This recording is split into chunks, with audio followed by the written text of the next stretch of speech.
Do School Better, a podcast for people who want to transform education. My name is Doris Korda. In this season, I discuss the core principles of my educational philosophy with Tim Desmond and Allison Tanker, my co-teachers from Hawken School's Entrepreneurial Studies program. It's not about what you teach, it's about what they learn. In this episode, Doris talks with Michael Hudecek of Clair Superior Development Corporation. He shares his overwhelming success in piloting Korda's model in one of Cleveland's most impoverished neighborhoods. Don't forget to join the new Facebook group for listeners of the podcast at facebook.com/groups/Do School Better. Okay, hey Michael, how are you doing? I'm doing great. It's good to see you again, Doris. It's great to see you. It's been such a short time and such a long time since I last saw you. It was an intense 6 weeks we just experienced. Yeah, how did it go? It was overwhelmingly successful. That's awesome. That comes with the large caveat of tons of trials and tribulations, and it wasn't perfect. But for year one, we left just overwhelmed at how wildly successful this experiential learning program is. Talk about the success. Who are the kids? How was it successful? The students all came from two schools in our service district. A little background about myself. My name is Michael Hudecek, and I work for Clair Superior Development Corporation. And this is, to my knowledge, the first CDC-run foray into urban entrepreneurship for youth. So we're sort of treading new water. None of us are experienced educators. And the students came from Nexus Academy, which is a e-learning high school. The kids spend half their time in the classroom and half of their studies happen at home. And then one of the students goes to St. Martin de Porres, which is actually who hosted us for the summer. So they're kids from public schools? Nexus is a charter school. Yeah. And St. Martin de Porres is a private Christian run school. Actually a really interesting model. Yeah, it's a really interesting model. It's awesome. Yeah, so.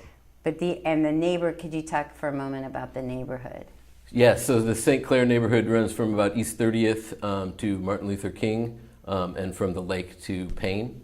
So it's the Near East Side, roughly the same geographical location on the east side of town as Gordon Square is on the west. So proximity to downtown is really quite amazing. It's probably the most genuinely diverse neighborhood in the city. There's a large Asian population. It's predominantly African American, but it was an old Slovenian neighborhood, so there's a lot of leftover ethnic neighborhoods. They hold Karantovanje in our service district every year, which is a huge Slovenian Easter time celebration.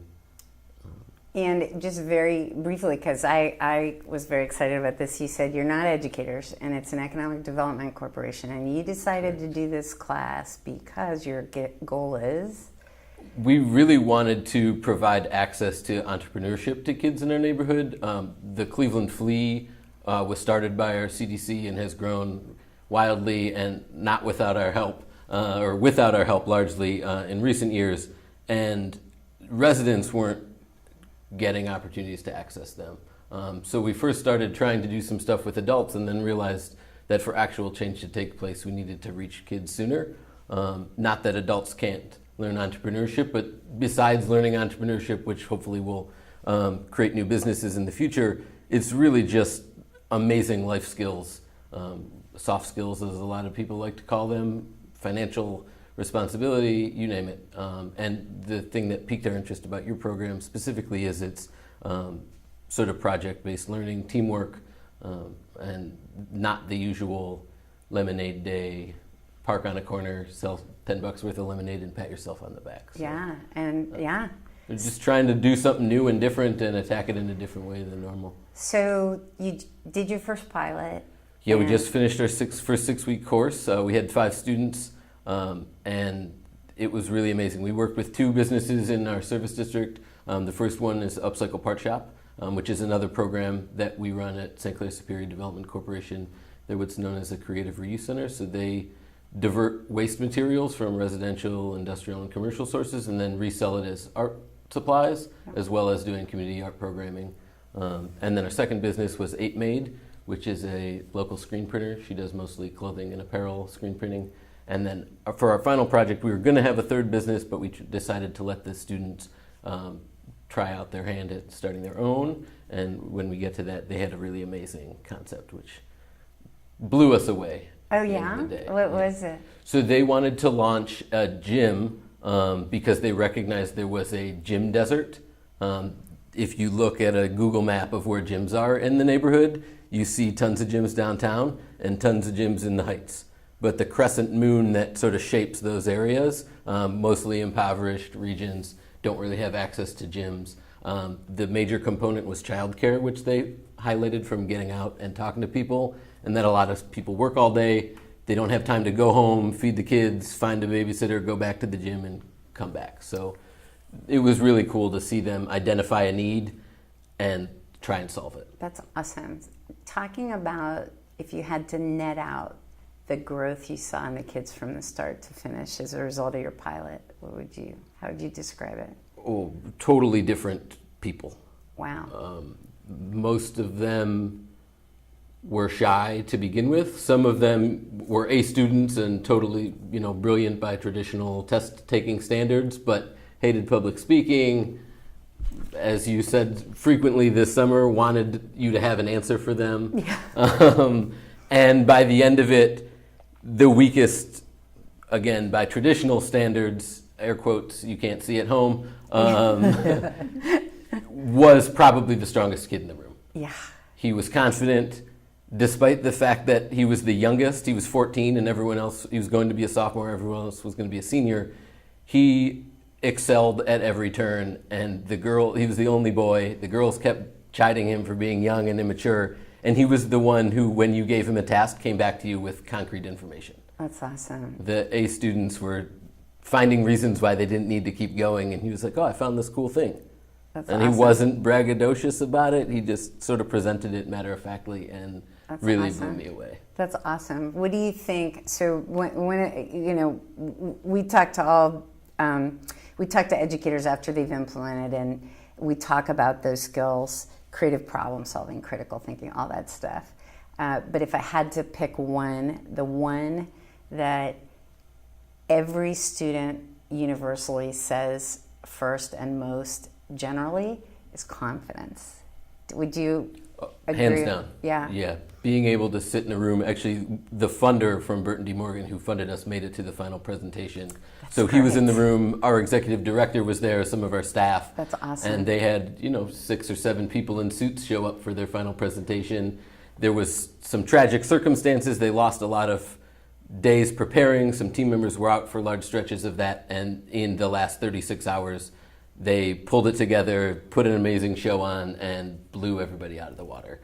So it was just one of those, when you're down and out, you pick yourself up and keep going. And I think it was the trials that they had in the first 2 rounds that really gave them the confidence to pull it out at the end. Yeah, so I think that's really important. There are a lot of programs where what you did in the final part of your class and what we do in the final part of ours is the entire class. Choose something you care about, create a business model. Mm-hmm. I have found the same thing, that having them work on someone else's specific problem first allows them to talk about that. There's just so much from a entrepreneurship standpoint and the reasoning and logic that the students don't know when they get going. So again, as someone who hasn't been doing this very long, as an outsider, it just seems like the leap from I know nothing to I'm going to start this business that means a lot to me is just putting too much on their shoulders in too small of an amount of time. And having a concrete, single, identifiable problem instead of I'm going to change this world because there's a need that I see allows them to focus and learn some basic tenets that they can use later on. Again, at the end, they don't necessarily know they've been taught. They just had to learn because they needed to solve this problem. So it's just really great to see them tackle it, and then by having multiple iterations, grow the problem a little bit, take on more responsibility. And they'll tell you this, they didn't think in the middle of the second one that they were going to be able to do it. The same way in the middle of the first one, they say, oh, well, we tackled the first one, we can do this, we're stressed out, but I know we can do this. And then again in the third one, well, I guess we made it through that second one, there's no way we can't finish this one. That's awesome. So based on your concept of sort of like growing the responsibility as they come along through the program, and expanding what they're required to respond to is really helpful, I think, for their growth. So, Michael, you've never taught before this. I spent 6 weeks in Costa Rica teaching ESL, but it was a drastically different environment, teaching ABCs and 1, 2, 3s to 6-year-olds. So talk about what it was like before, during, and now to teach it as a teacher. I think the most amazing part for me was that I felt like I was on a parallel track with the students, and we had a lot in common through the whole process. They kept saying how we haven't done this, and I said, neither have I. We're awesome. Failing together. This is great. That's awesome. And I think the confidence as an educator improved greatly as well. At each step, I became more confident along the way. And I think as someone who never did this, and as a non-educator, you kept saying, oh, it doesn't matter, you'll be fine, you just got to do it. And as I was leaving the workshop with 4 days to go, I was panicking and thinking, okay, well, we don't have any more time, so this is just going to have to work out. And to your credit, it really did. Just showing up and going through the motions and trying to stay one step ahead and connecting TED Talks and news articles and different workshops that we could do in class with the work they were doing on the business was great for everybody. That's awesome. Including me. I mean, I still watch a TED Talk at least once a day now. Yeah, so some of the... This is something that I enjoy as an adult. And I think to get away from the education standpoint, it's something that we're trying to use in our organization. We're actually trying to get together an office-wide project. A lot of our work tends to be siloed. And so we're trying to tackle a neighborhood project in 2017 that none of us is responsible for, but that we identify as a need. So we're sort of taking awesome. this experience. Are you going to use any of this stuff that we do in the class? Yeah, that is predicated on that model entirely. That's awesome. It's going to be really cool, and I think that it's a great reminder as adults and professionals that we shouldn't pretend we know everything and stop growing as people. Yeah. So this has really been great for me, and the final presentation the day before was our annual meeting, and I had to give a speech. And I hate public speaking. And it was great to be able to tell these kids, I was up last night making my own slide deck. I'm 33 years old. I still don't like doing it. I wish I was you right now. Yeah. Because 15 years from now, you'll say, oh, that's easy. I don't, it doesn't stress me out. So it was just really cool to be on these parallel tracks with the students. And anybody at any level of their life should experience this once, That's whether awesome. as an educator or somebody on the other side. Yeah, and to your point about TED Talks, and there's so many things that are part of this model that if you bring them into your work are fantastic. Better collaborators, bringing the rest of the world into what you do. Absolutely, and just thinking creatively about every problem. Yeah. There's so many different ways to look at the world, and it's easy to get stuck in the one that you're in because that's what you do and it's how you do it. Yeah. And the more opportunities to shock yourself with these different mindsets, it's amazing if you're paying attention how much applicable reasoning and logic can be brought in. Yeah, we talked... Unrelated fields. Unrelated fields. We talked right before your first day of class, and you were mapping out your plans for the first days. And you just said something now about staying one step ahead, which is before, I didn't think you understood that totally. You were nervous about making sure you had something to do every day, but clearly now you have a different perspective on that.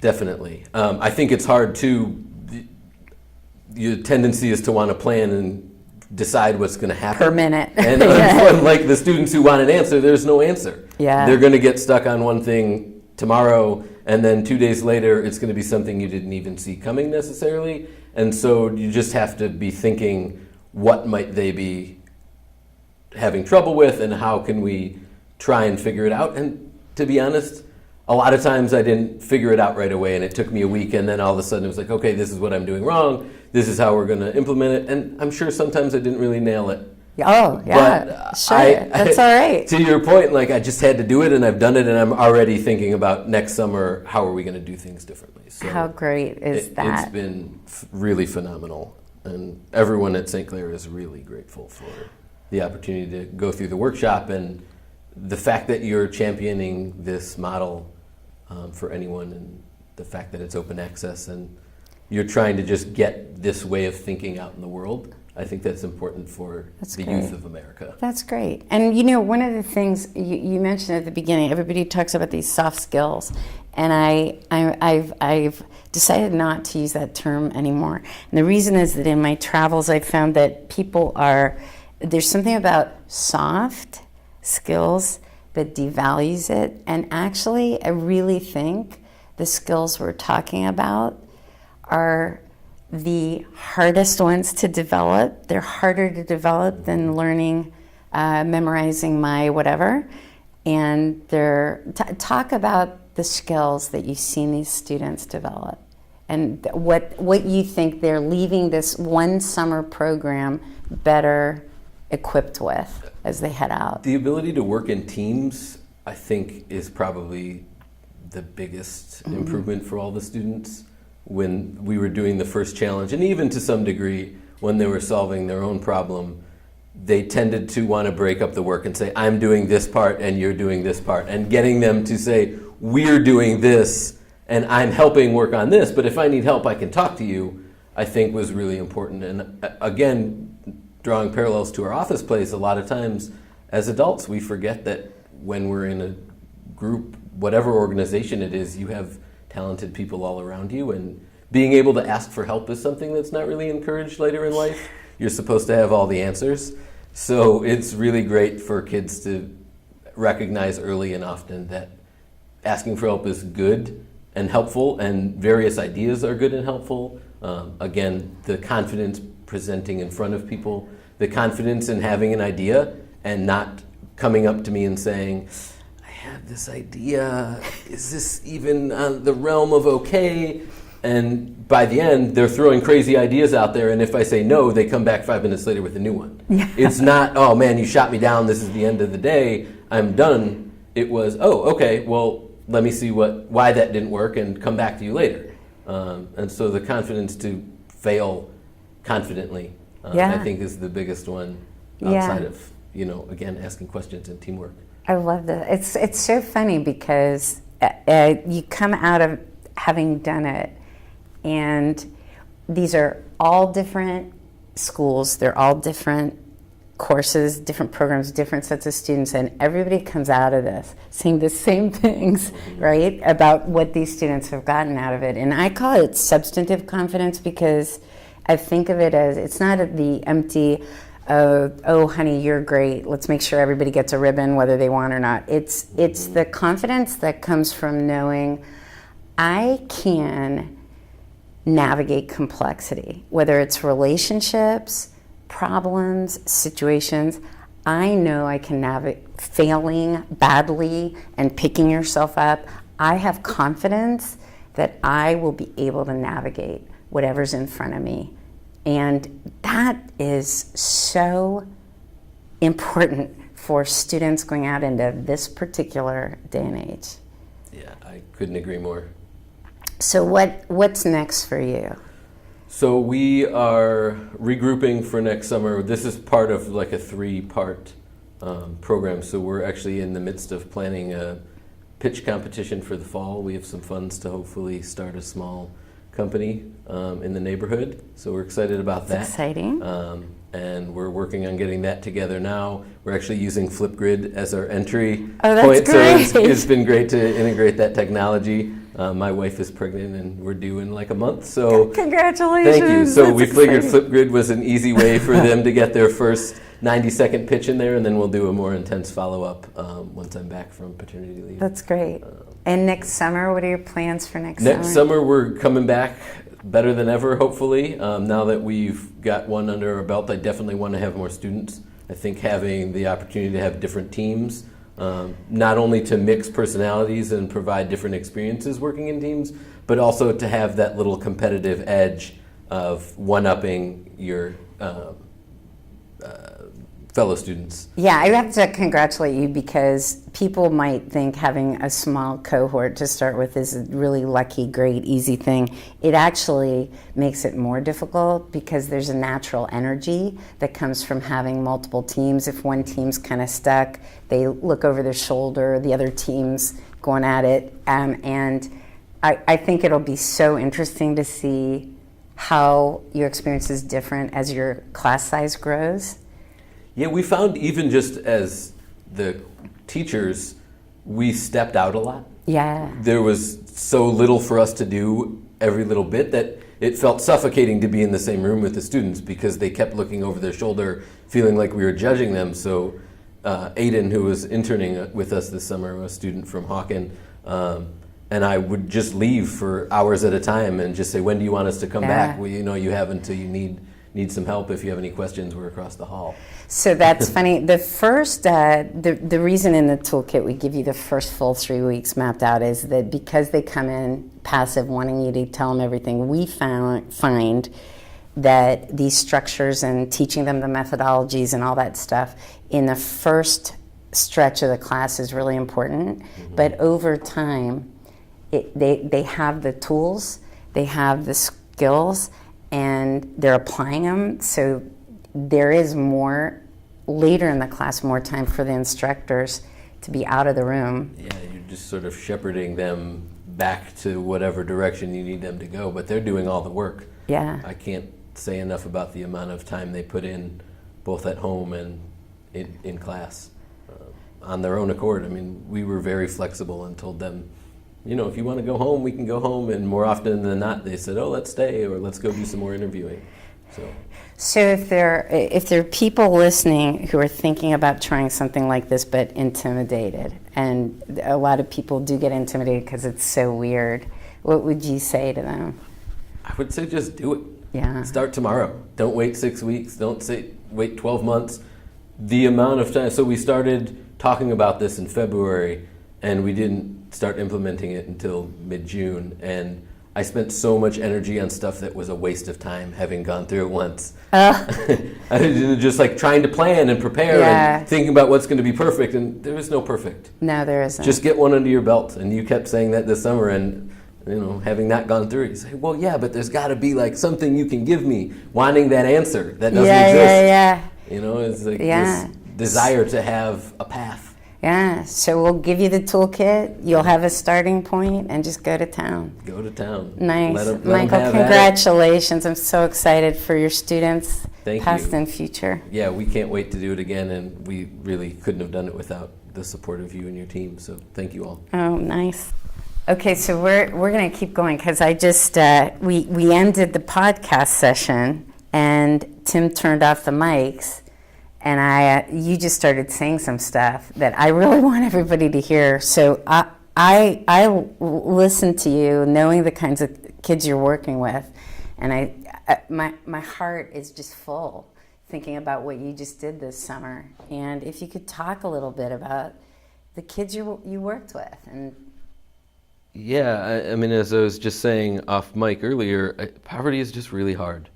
I think one of the biggest struggles we had was just the effects of uncertainty in your life at every turn, for people especially that young.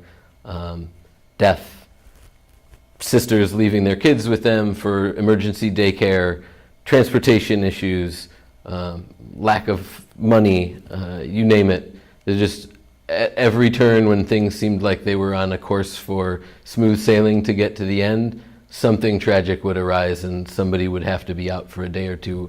And of course, it's not a fault. No one's mad at anybody. You have to reassure them that it's okay and no one's mad, but it's just a reminder of, one, how important this opportunity is. Many of the kids, I don't remember if we talked about this on mic earlier, left saying how grateful they were that they had skills that they wouldn't have had otherwise, and how they're going to have it later in life. So the kids already got that. Yeah, just saying, I don't want to, I don't want to be done at high school. I want to go to college. I want to be a nurse.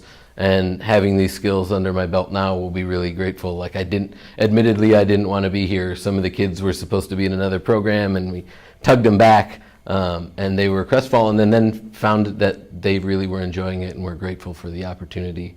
But our end goal, I think we were talking about too, is not to be the ones administering this program every year. It's not that we don't love doing it. My experience was amazing, but we hope to get teachers at the schools where the students were reaching or coming from to recognize that if I can do it with no background in education and practically no resources, somebody with an entire institution behind them can be having a much greater impact than Michael Hudecek can be with 5 or 10 or 15 students. And if we get this, I mean, it's what we're trying to do. We don't want these to be add-on weekend summer programs. We want all students to develop these kinds of skills in school classes. Yeah, and that's where we're hoping to get it to. So we are hopefully championing your cause on a very small scale. Well, and we're here to help anybody who wants to do it. And she means that, people listening at home. If you talk to Doris and you have a question, she will get back to you as soon as she possibly can. So don't be shy if you have a question and she says, call me. She means it. Well, and we can give you a starter kit. I think that's also, thank you for saying that. I think that the big thing that teachers need to know if they want to try this is we give you a starter kit with the toolkit's immensely helpful to get off the ground. Right, so you can just have something to try, and it's right there in front of you. You said something you talked about the kids who were went to the wrong place. I thought that was really interesting. Yeah, so the first we worked with Youth Opportunities Unlimited, which is a local sort of first job organization. They give youngsters between 14 and 19 summer employment. They make minimum wage. They show up. Most of the jobs are manual labor or nominal tasks around for organizations that are usually nonprofits and don't have the funds to pay for the extra help they need in the summer. And so we partnered with them, and the students were actually getting paid, but due to some administrative things, they ended up at the wrong site, which was a teen center, and all their friends were there, and they were so excited to be just learning about hip hop and muraling and gardening and doing all this amazing fun stuff in the summer. And they showed up, and I told them that they were basically in school again for 6 weeks, but it was nothing like school, which they did not believe when I told them that. And they were not happy. They were really unhappy, and within 48 hours, they were the ones who were most excited and were saying, thank you so much for making us leave. We know we fought you on it, but this is the best thing we could have done for 6 weeks. We can hang out with these kids for the next 9 months at school, but we can't ever get this back. And why do you think they thought it was good that they were going to be? They recognized immediately that the public speaking skills, the ability to work in teams, the confidence they were getting from it, and the ability to tackle a challenge that they felt completely unprepared for was inside them the whole time. And that they didn't need to judge themselves against other people anymore because they had it all the time. And they just needed somebody to say, you can do this, and force them to actually do it. Okay, that was the most beautiful thing. We're going to end on that note. Okay, thanks. Thanks for listening to this episode of Do School Better. We would love to hear from you, so please leave us a comment or a review. And if you're interested in learning more, check out wildfire-education.org.